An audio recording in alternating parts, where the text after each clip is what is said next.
The plan for today is to hike uphill all day for miles in an area which I think is exposed from a previous forest fire, with really heavy packs from a new resupply.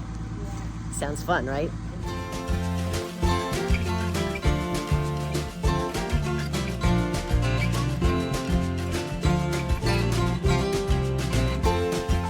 All right, so we took the bus back up here to Reds, where we're going to continue.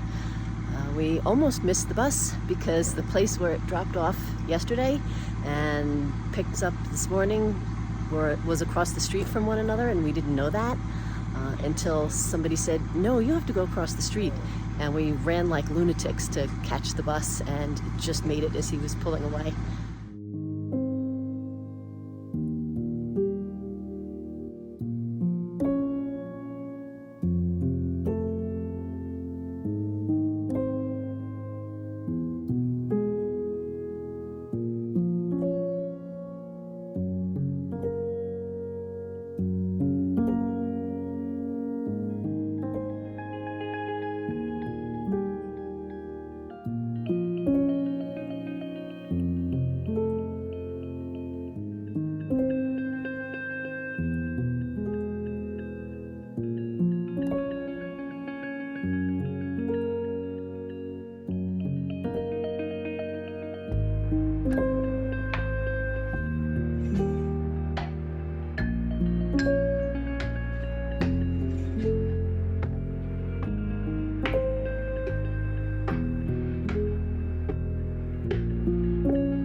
So we left the exposed burn area and we've entered a more traditional evergreen forest.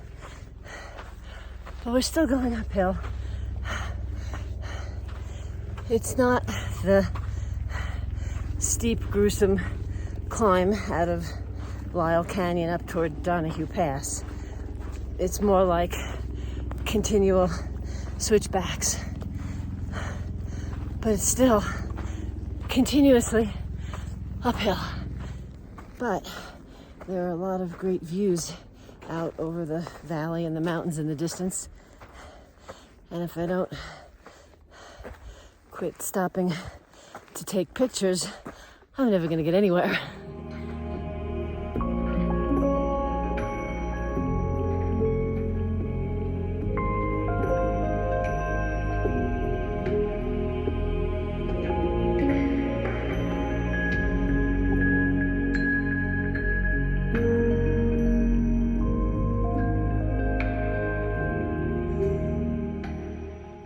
We've come about 3 miles up the trail so far, and we've stopped at this nice little campsite area so that we could take a little pack-off snack break.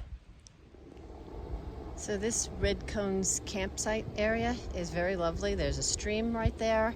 There's lots of level tenting sites, and it's where we would have stayed last night, except we spent more time at Reds, and that's why we ended up going into Mammoth and getting the hotel for the night. This is the Red Cones area. So these cones are created when the volcanic activity shoots lava up into the air kind of violently, and it cools and comes back down and piles up into these cone-shaped deposits. From here we could get a great view of both of the red cones, one on each side of the trail.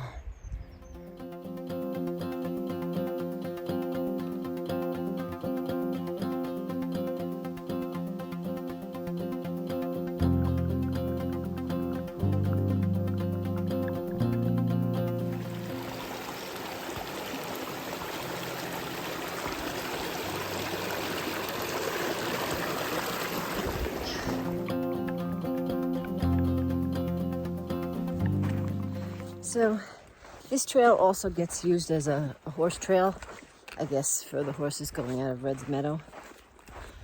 And you know how there's always flies buzzing around horses and they swat them away with their tails. Well, I think the flies think that I'm some sort of slow-moving horse because they're all buzzing around me. Apparently I smell like a horse already.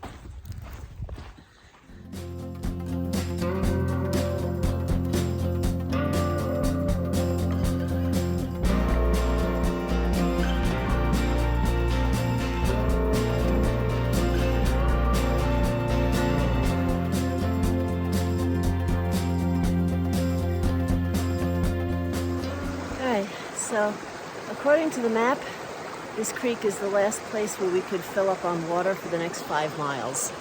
So, we're gonna fill all our water bottles here.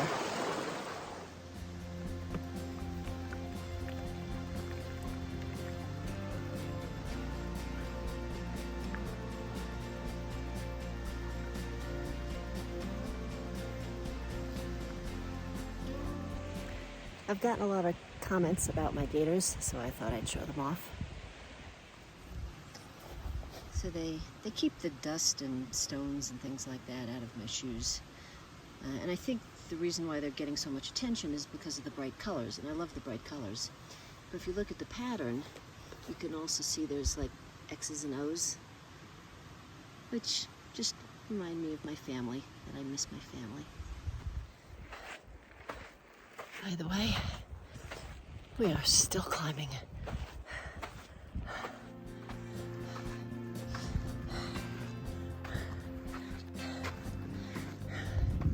So basically, getting through this section and up this hill by hiking from one shady spot to the next shady spot. Little goals. And if you're waiting for places like this, where you can see these magnificent vistas.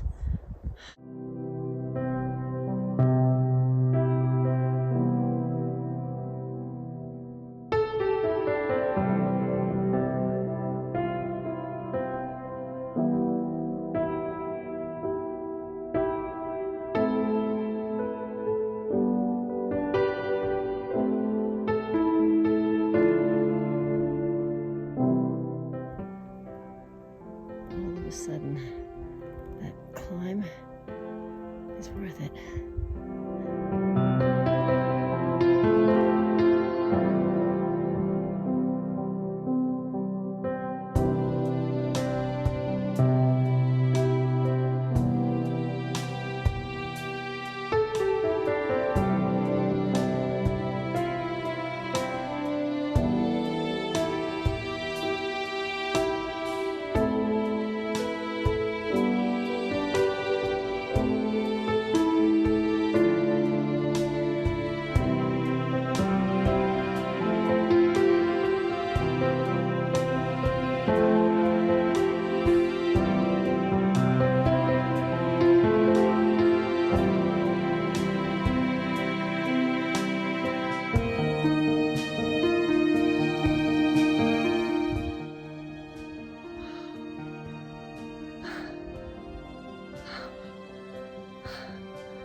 We're still working our way through this dry section. We have about 2 more miles. Seems like it's forever. I have enough water because we filled up before we started it. But what I'm running low on is energy. The views from the ridge were outstanding. But when we get to camp, I'll be ready.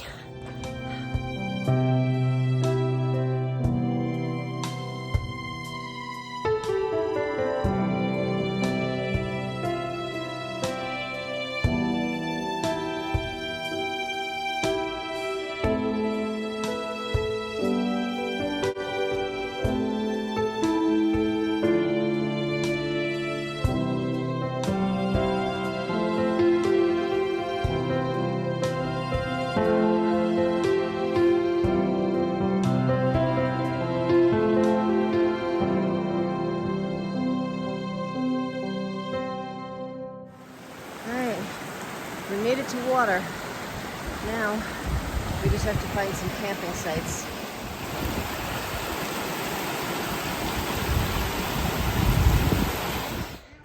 We made it.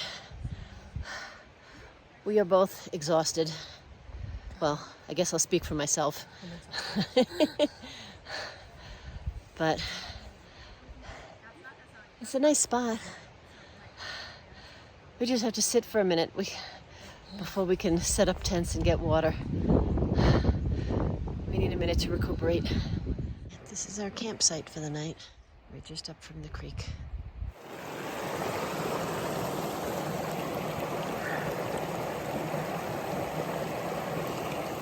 All right, so our options for today were either 6 miles or 11 miles, because we did the first 6 miles all uphill, and then there was the 5-mile drought section where we really couldn't camp because there was no water. So we got to the 6-mile mark at lunchtime and we were still full of energy and ready to go. Of course, by the time we came out the other side at the 11-mile mark, we were tired. And we are more than a quarter of the way done. We've reached mile 70.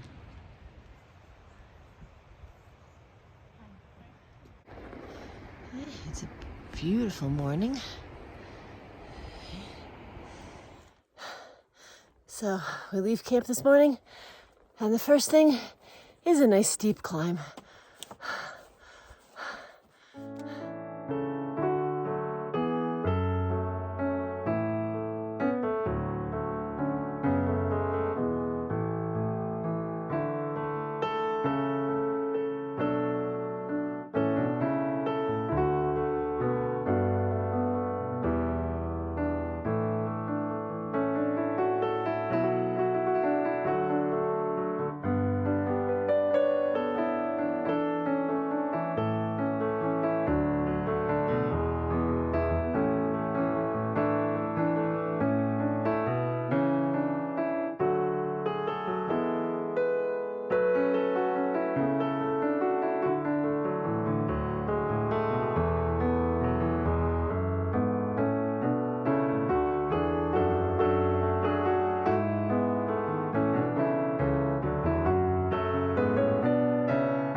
We are making camp here. It's absolutely beautiful.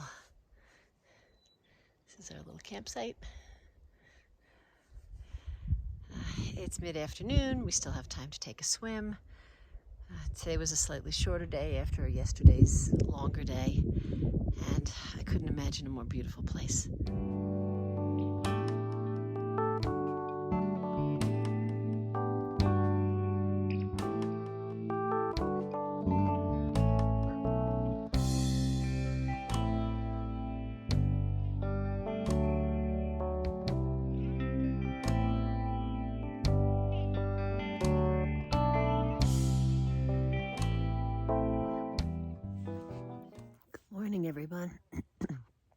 Welcome to day 12.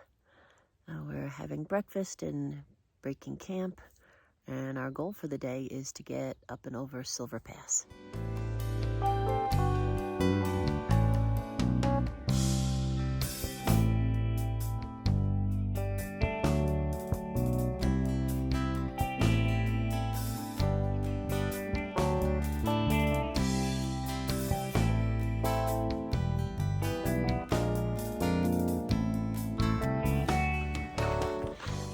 All right, so Silver Pass is only about 400 feet higher than where we camped last night, but they make the trail go down first so that we really have to climb up to get over Silver Pass. They want us to work for it.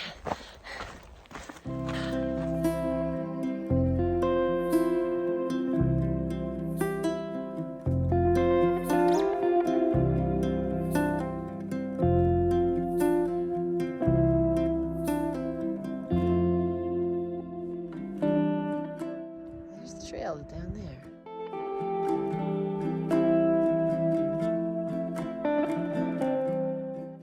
And you can see how the trail just switchbacks all the way down to the creek below.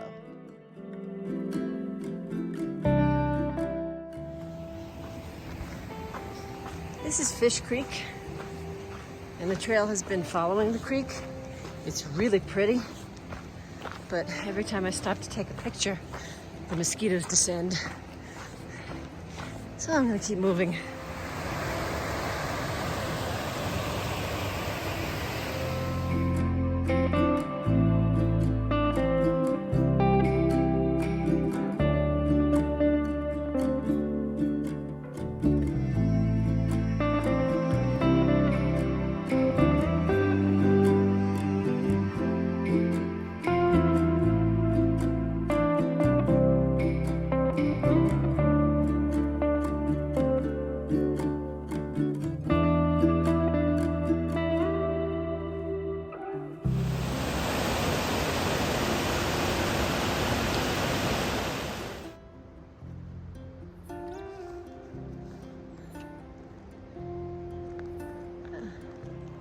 I wonder where the pass is.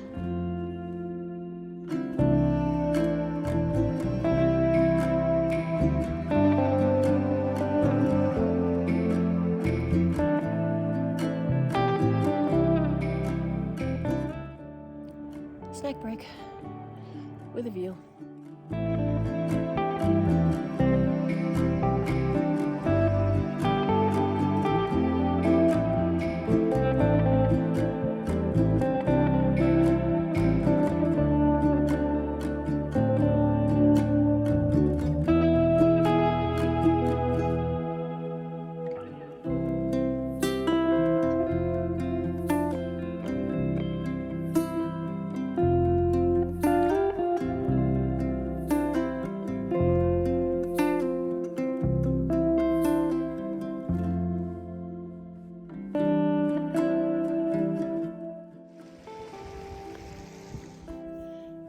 We are at Squaw Lake, less than 2 miles from the top of the pass, and we're sitting and having a little bit of a snack and putting our feet in the water, which is cold. You could see some snow over there.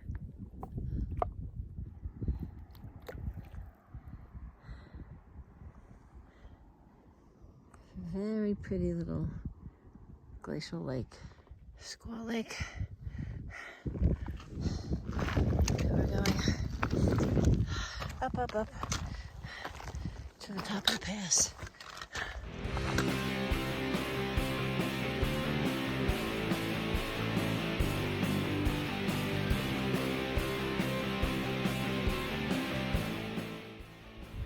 We came up from down there.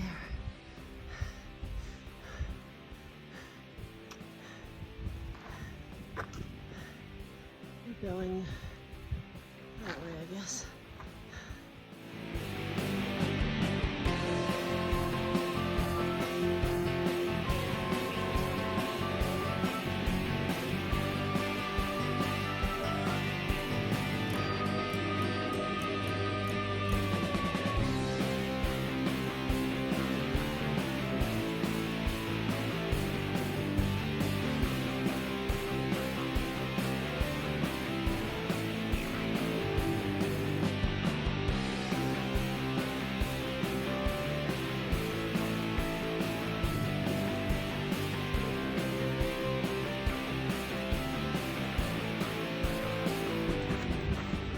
So we're looking for a nice little shady spot where we can sit and have some lunch. You see any shade over there? There's not a drop of shade to be found anywhere. All right, we found a little shady spot.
So this is the North Fork River, and we set up camp in the campsite nearby. Let me show you.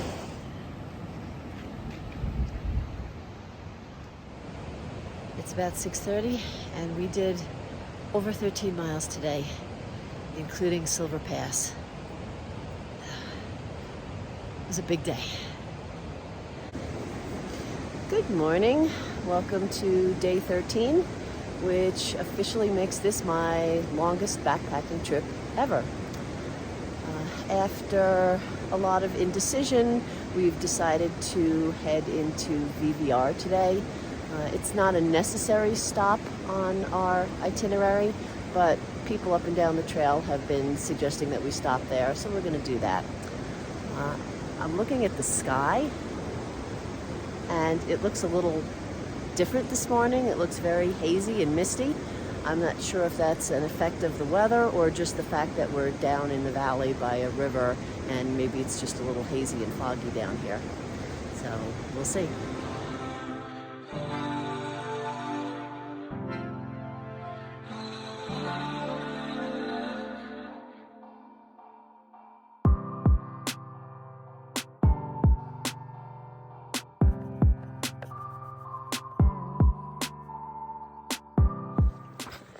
So we found out that the haze that I saw this morning and also the smell of the campfire that I was smelling last night wasn't a campfire.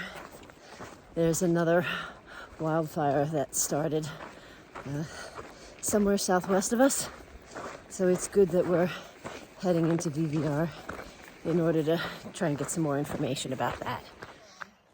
VVR is on the other side of Lake Edison, and all this is usually underwater, but it's so dry that all that's left of the lake is over there. Now they run a ferry across, but since so much of the lake is gone and dried up, they're running a smaller ferry from over there. But the description of how to get to the new ferry landing site was not quite clear. We're definitely getting there, but I think they meant for us to be following the trail on the mountain and then cut down, rather than cutting down to the original ferry landing site, which is back there, and then walking across the lake bottom. They said it's 3/4 of a mile from the original site, but they didn't really say how to get there.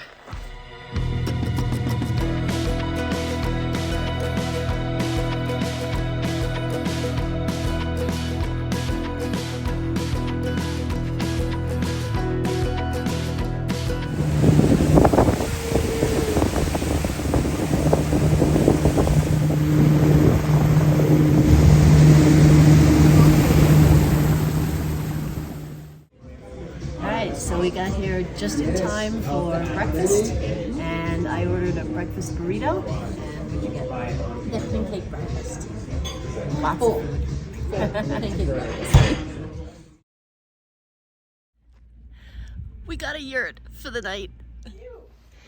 Alright, so this is our yurt. It has a little kitchenette, and we forgot to ask about how many beds, but we'll make do.